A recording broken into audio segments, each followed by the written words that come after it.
But এর থেকেও বড় কথা, কিন্তু যদি স্কুল না থাকে তাহলে স্কুল খুলবে কি করে, আর স্কুল চালানোর পর সেটাকে গ্রো করবে কি করে? মাথায় রাখবে সেই 5 টাকাটাও কিন্তু সেই গার্জেনকে খেটে কামাতে হচ্ছে।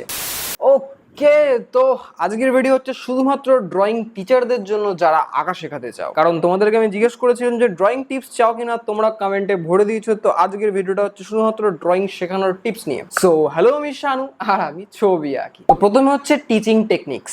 আঁকা কিভাবে শেখাচ্ছ সেটা খুবই ম্যাটার করে, কারণ অনেকেই অনেক জানে না, জাস্ট র্যান্ডামলি আঁকা শেখানো শুরু করে দেয়। এই জিনিসটা কখনো করবে না। সব সময় একটা বাচ্চার বেস থেকে শুরু করবে, আর সেই বেস হচ্ছে লাইনস। That's it. লাইনস হচ্ছে আকার এবিসিডি। একটা ওয়ার্ড পড়তে গেলে তোমাকে আগে সেই অ্যালফাবেট গুলোকে চিনতে হবে, তেমনি একটা ছবি আঁকতে গেলে তোমাকে একটা লাইন জানতে হবে। সোজা কথা, যেমন আমি আমার স্টুডেন্টদেরকে সবার প্রথমে শেখাই lines, sleeping line, standing line, diagonal line, then তারপরে জিগজ্যাগ লাইন, দেন তারপরে আসি হচ্ছে শেপের মধ্যে, প্রথমে স্কোয়ার, দেন ট্রায়াঙ্গেল, সার্কেল, এইরকম বিভিন্ন রকম শেপে যাই। দেন তারপর সে শেপ রিলেটেড কোন একটা ছবি আঁকাই। যেমন ধরুন একটা চকলেট কি শেপের হয়? স্কোয়ার বা রেক্ট্যাঙ্গেল। তো যেহেতু তাকে আগে স্কোয়ার এবং রেক্ট্যাঙ্গেলটা আঁকানো আছে, সেই রিলেটেড, সেই শেপ রিলেটেড তাকে কোনো একটা ছবি দেওয়া হলো, একদম ছোট ছোট মিনিমালিস্টিক 4-5খানা লাইন দিয়ে কানেক্টেড ছবি। তারপরে আস্তে আস্তে সেই জিনিসটাকে আপগ্রেড করি। এইভাবে আস্তে আস্তে স্টেপ বাই স্টেপ তাকে বাচ্চাটাকে গ্রো করানো হয়। তো এই টেকনিকটা অবশ্যই ইউজ করবে। তার সাথে অবশ্যই কালার শেখাবে। অনেক টিচারের অনেক রকমের টেকনিক থাকে, আমি কারো টেকনিককে চ্যালেঞ্জ করছি না যে আমার টেকনিক করালেই শিখে যাবে বাচ্চা, না। অনেক রকম টেকনিক থাকে, বাট এই ভিডিওটা তাদের জন্য যারা একদমই জানো না। আমি যেমন আমার বাচ্চাদেরকে শেখাই যে একটা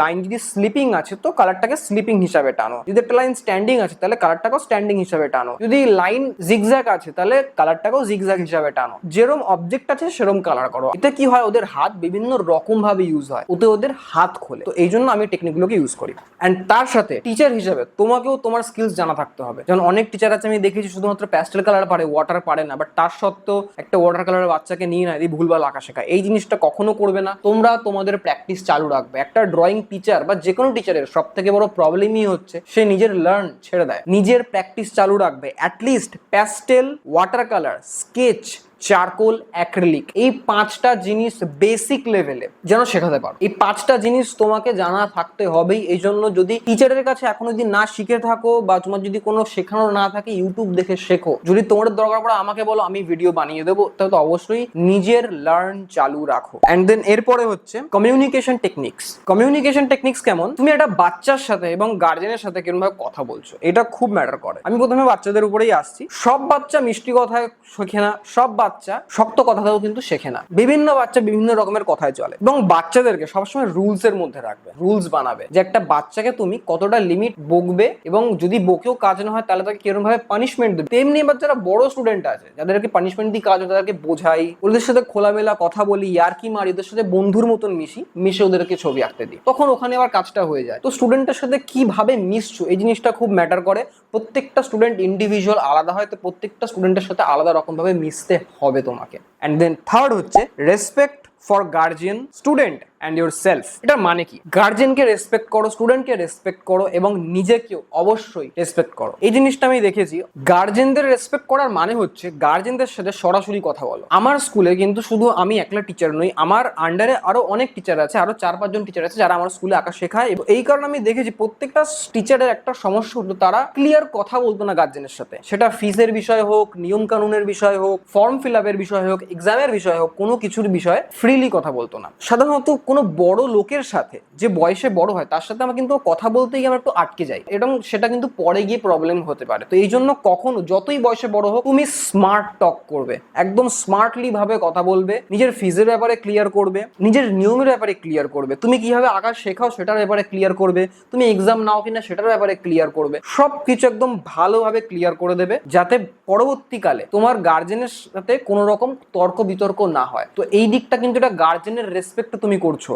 আর সবসময় মনে রাখবে যে তুমি যদি কোনো কথা ক্লিয়ারলি বলে দাও কাউকে, তাই বলে এই নয় যে সে খারাপ ভেবে নেবে, বরঞ্চ তুমি যদি তাকে স্মার্টলি হ্যান্ডেল করতে হবে, আটকে গেলে হবে না। স্মার্টলি কথা বলতে হবে। যেমন আমি এখন তোমাদের সাথে স্মার্টলি কথা বলছি, কোনো জায়গায় আটকাচ্ছি না। তো স্মার্টলি কথা বলতে হবে। স্মার্টলি কথা বলে যদি হ্যান্ডেল করতে পারো, তাহলে সেই গার্জেনটাকে কিন্তু ততটাই রেসপেক্ট করা হবে। কারণ যদি পরবর্তীকালে এই কিছু উল্টোপাল্টা ঘটে যায়, তখন কিন্তু সেই গার্জেনটা, সেটা তোমার একটা ডিসরেসপেক্টের জায়গা কিন্তু ক্রিয়েট হবে। তো এই জন্যই সবসময় গার্জেনের সাথে ক্লিয়ার বিহেভিয়ার কথা বলো, এভরিথিং সবকিছুর বিষয়। বাচ্চাকে অবশ্যই রেসপেক্ট দাও। আমি দেখেছি অনেক টিচার বাচ্চাকে পিটিয়ে দেয়, পেটাপিটি করে লাভ নেই। হ্যাঁ, বকো, পানিশমেন্ট করো, বোঝাও, বাট বাচ্চাকেও রেসপেক্ট দাও, বিকজ সেও আলটিমেটলি বাচ্চাকে ভালোবাসো। সোজা কথা, ভালোবাসাটা সবসময় রাখবে বাচ্চার সাথে, এটা হচ্ছে বাচ্চার জন্য রেসপেক্ট। এবং সব থেকে বড়, এই দুটোর থেকেও বড় হচ্ছে নিজের জন্য রেসপেক্ট, সেলফ রেসপেক্ট মানে হচ্ছে যেন তোমার উপরে কেউ কোনো কথা না বলতে পারে। আমি আমার 13 বছরের এক্সপিরিয়েন্স, যখন আমি প্রথম স্কুল খুলেছিলাম, অনেক গার্জেন আমাকে অনেক কিছু এসে যা তা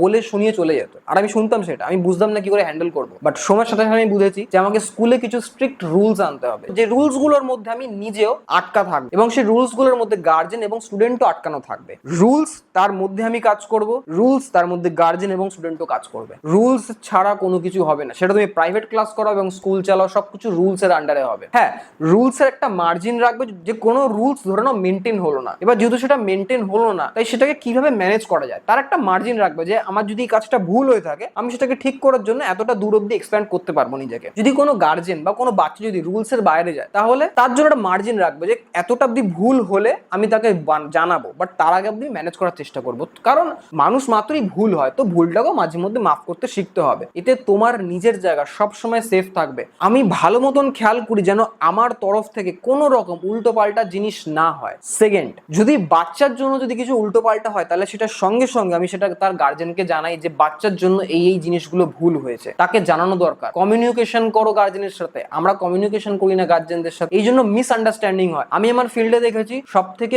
বেশি স্টুডেন্টরা ছাড়ে আমাদেরকে মিসআন্ডারস্ট্যান্ডিং এর জন্য। এই কারণে কমিউনিকেশন স্কিলস একদম ক্লিয়ার রাখতে হবে সব সময়, নিজের কাছে, গার্জেনের কাছে, বাচ্চার কাছেও। এরপরে ফোর্থ হচ্ছে be confident with your work. নিজের কাজ নিয়ে কনফিডেন্ট থাকো। আমি দেখেছি সাধারণত প্রচুর টিচার, আমাদের স্কুলে যেসব টিচাররা আছে তারাও খুব আন্ডার কনফিডেন্ট, কাজ দারুণ জানে, দারুণ কাজ জানে, বাট না কনফিডেন্ট আসে না, যে কি করে কথা বলবো, বা সে কিছু একটা বলে দিল আমি খারাপ ভেবে নিলাম, এরপর আমি কি করব, সে কিছু একটা উল্টো পাল্টা বলে দিল। কনফিডেন্ট থাকো, তুমি নিজের কাজ নিয়ে কনফিডেন্ট থাকো। তুমি নিজের মাথায় ঢুকিয়ে নেবে ফিজ নিচ্ছ মানে আঁকিয়ে ছাড়বে। বাচ্চা যদি তোমার কাছে 2 মাসও শেখে, 2 মাসে সেই যেন তোমার কাছ থেকে কিছু শিখে বেরোতে পারে, এই জিনিসটা মাথায় নিয়ে সবসময় আঁকাবে। এতে কি হবে, নিজের কনফিডেন্স বাড়ে, তোমায় কেউ ভুল বলতে পারবে না। এবার হ্যাঁ, এটাও আছে, তুমি কখনো সবার মন রাখতে পারবে না, দ্যাটস ফাইন। সবাইকে খুশি করা কখনো সম্ভব নয়, সবাইকে তুমি খুশি করতে পারবে না। নিজের কিছু নিয়ম বানাবে, নিজের কিছু রুলস বানাবে, যার আন্ডারে তুমি থাকবে, যাই হয়ে যাক না কেন। যদি লং টার্মে খেলতে চাও, নিজের রুলস অবশ্যই বানাবে। এরপর হচ্ছে কিছু এক্সট্রা অর্ডিনারি জিনিস, যেগুলোকে মনে হলো যে আমার অ্যাড করা ভালো। ফাংশন, অ্যাওয়ার্ড ফাংশন বা অ্যানুয়াল ফাংশন, এই জাতীয় জিনিস নিজের স্কুলে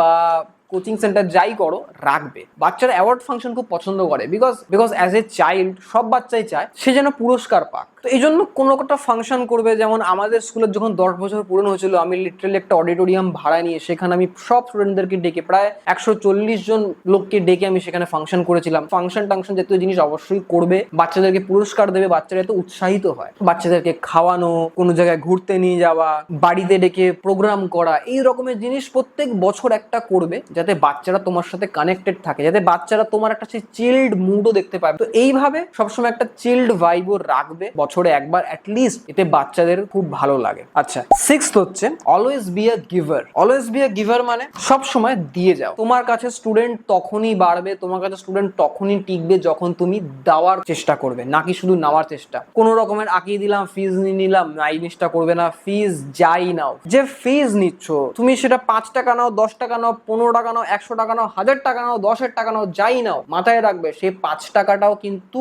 সেই গার্জেনকে খেটে কামাতে হচ্ছে। বাট হ্যাঁ, ফিস চার্ট বানাবে, এই বয়স থেকে এই বয়স অব্দি এত ফিস নেবো, বা ক্লাস অনুযায়ী ফিস ঠিক করবে। আমার যেমন স্কুলে ক্লাস অনুযায়ী ফিস চার্ট বানানো। এটার কারণে কি হবে, তুমি সবার কাছে জেনুইন থাকবে, কোনো রকমের যাতে অবজেকশন ক্রিয়েট না হয়। তো এই জিনিসটা সব সময় করবে। আর সত্যি বলতে গেলে, যখন দেবে, স্টুডেন্ট হোক, টাকা হোক, পয়সা হোক, যাই হোক, সেটা ফেরত আসবেই। সবসময় দিয়ে যাও, ফেরত সেটা আসবেই। আর নিজের জায়গায় সৎ থাকো। এবং এরপরে 7 নম্বর, বোর্ড কানেকশন।